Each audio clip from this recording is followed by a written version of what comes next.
Siyempre, proseso noon, i-verify sa Manila kung genuine yung lisensya ninyo. Doon ang problema. Kasi yung computer program dito, iba pala sa computer program doon. So, inaayos kung pwedeng by text. So, yun ang status natin ngayon. Kaya sabi, nung nalaman ko yun, tinawagan ko yung Secretary of Transportation, si Ann Lontok, at saka yung head ng LTO, si Bert Swansing. Sabi ko, ay nako, kung alam ko lang na yun ang problema, sinama ko na sana isa sa inyo. Pero ngayon nalaman ko yun, isa sa inyo pumunta na dito, you take the next flight here, para nandito pa lang ako, ay makipag-usap na tayo sa THT. Para sa ganon, ay mabilis na itong ano ang gagawin yung sistema. Para naman ang ating mga Pilipino ay maging mas competitive dahil merong lisensya.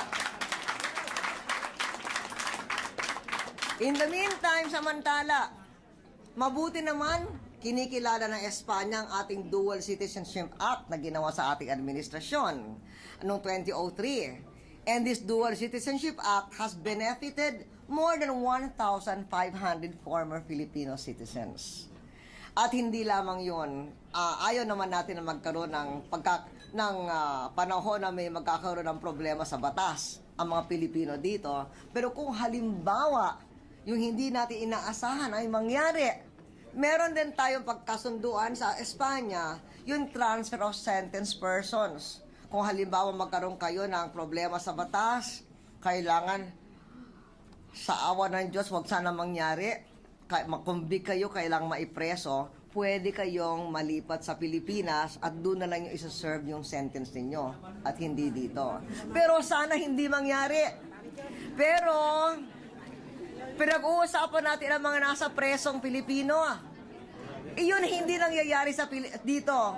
Pero may mga Pilipino, halimbawa sa Middle East, dahil iba ang kultura, hindi nangyayari dito dahil pareho ang kultura natin.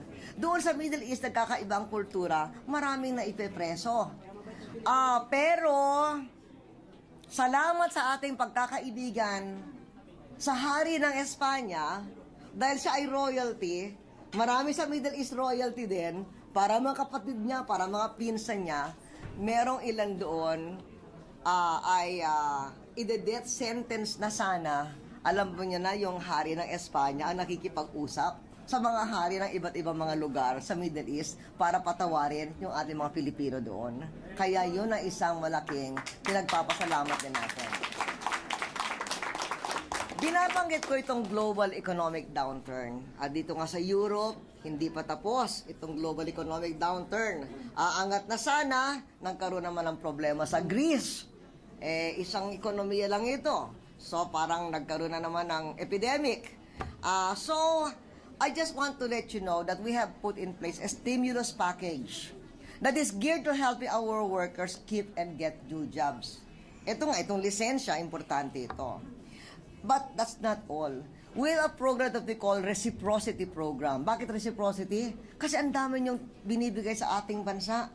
Ngayon naman pagkakataon, pag mahirap ang trabaho sa isang bansa, dapat mag-reciprocate naman ang ating bansa.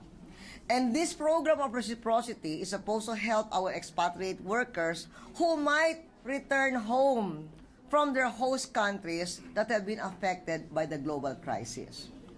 Itong unang bahagi nitong programa ay yung Filipino Overseas Livelihood Support Fund.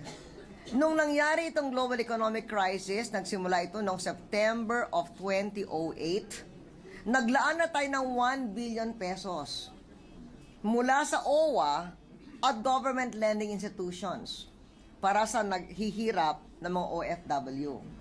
At sa 1 billion pesos, nagamit na ang 200 million pesos para suportahan yung mga OFWs na nawalaan ng trabaho. At isa pa, nagkaroon din tayo ng retraining program para tulungan ma-upgrade ang kakayahan ng mga Filipino workers para manatiling competitive at magkaroon mas mabuting tsansa sa promotion at mataas na salary at overall job security. So eto, nagdarasal tayo na hindi tatagal ang recession dito sa Europa para tumigil ang ating hindi katiyakan sa trabaho. But in the meantime, there is that facility available to whoever Filipino worker would want to use that. Kasi nga ito ay reciprocity para sa inyo. Dapat naman suklian kayo nito mga programa dahil ang laki ng inyong tulong sa ating bansa. At kaya ako ay sinikap ko magkaroon ng pagkakataon kahit nga na overnight lang ako dito, ito lang ang aking pagkakataon makipagkita sa inyo. Salamat naman na kahit last minute ay nakapunta kayo rito. Ito ay sana gagawin ko sa Barcelona. Pero kinancel ko yung Barcelona side dahil may sakit yung aking asawa. He just came out of the hospital. At in fact, I'm still getting reports about him. Hindi pa siya fully recovered.